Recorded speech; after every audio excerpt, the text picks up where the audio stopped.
What's going on, guys? So today I want to talk to you one more time. This is going to be the last time about this topic, and then we're going to move on. But you guys are at risk right now, and many YouTubers are, and a bunch of weird things have been going on with people getting hacked and whatnot. Yesterday, my friend, fellow YouTuber Graham was hacked. You guys know him, Graham Stephan, the real estate guy.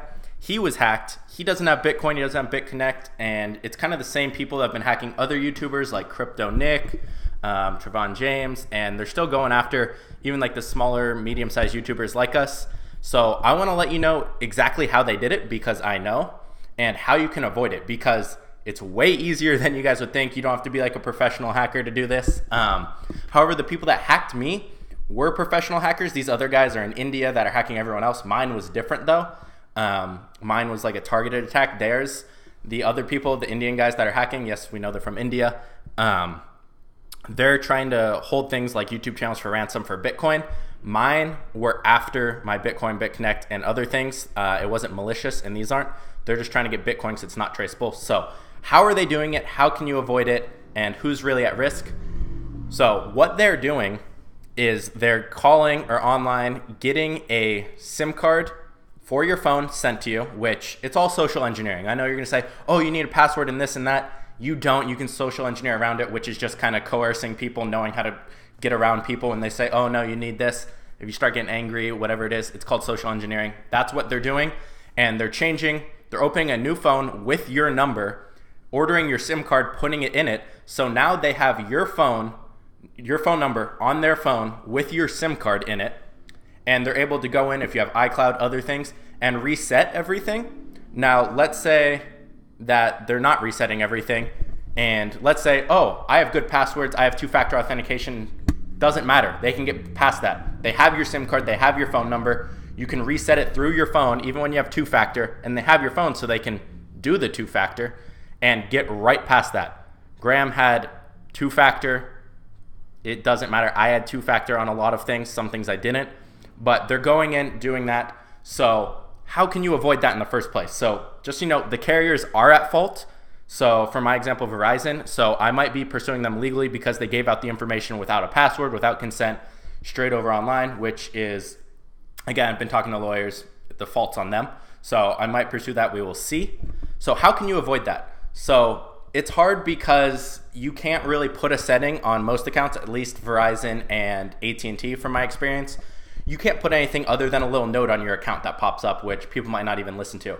But I put a note in my account that says, no SIM card sent, no changing phone numbers or adding phones online or over the phone, has to be in person. That way, they have to go in, they have to prove they know the account, the password, and other things. Be more difficult. They might still be able to get around that though. Now, how else can you protect yourself on the back end other than just the phone companies? So a lot of people have been hacked recently. It's crazy how they're doing this, but it's all the same technique.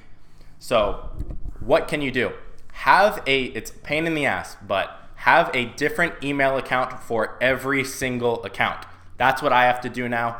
My YouTube is going to be different from my Facebook, which is going to be different from my Amazon, which is going to be etc. And then have different passwords for all of those, obviously, and then two-factor authentication, which again, it isn't impossible to get around with this hack. So you need to protect your phone at the very beginning, because that's how they're getting all this. They're not hacking in all complicated. They're literally getting your SIM card and they're able to do all this, which there will probably be more protection in the future around that, but it's really easy right now. It's the biggest thing going around. I think it's the same people. Now, if you aren't putting a ton of public stuff like YouTubers, obviously YouTuber stuff is all out there. A lot of things I share a ton, which I put myself at risk for that, but it's how I make money. It works. So it's a risk I'm willing to take. I just need to protect myself in the back end more. You probably don't have anything to worry about. However, they could still hold your accounts, get a lot of stuff, and mess up things for life. For example, the people that hacked me, they could try and open lines of credit. So I had to call Equifax, TransUnion, those, and make sure there's no people pulling credit. Because if they get something for my credit and then don't pay it, they could mess up my credit for almost life, and that would be detrimental. So there's things like that where it's just not the risk. It's worth the pain to use separate emails, use two-factor, use everything. Now, one thing I might start using is something called LastPass or similar tools, where it kind of keeps all your passwords, separate emails if you're doing it together.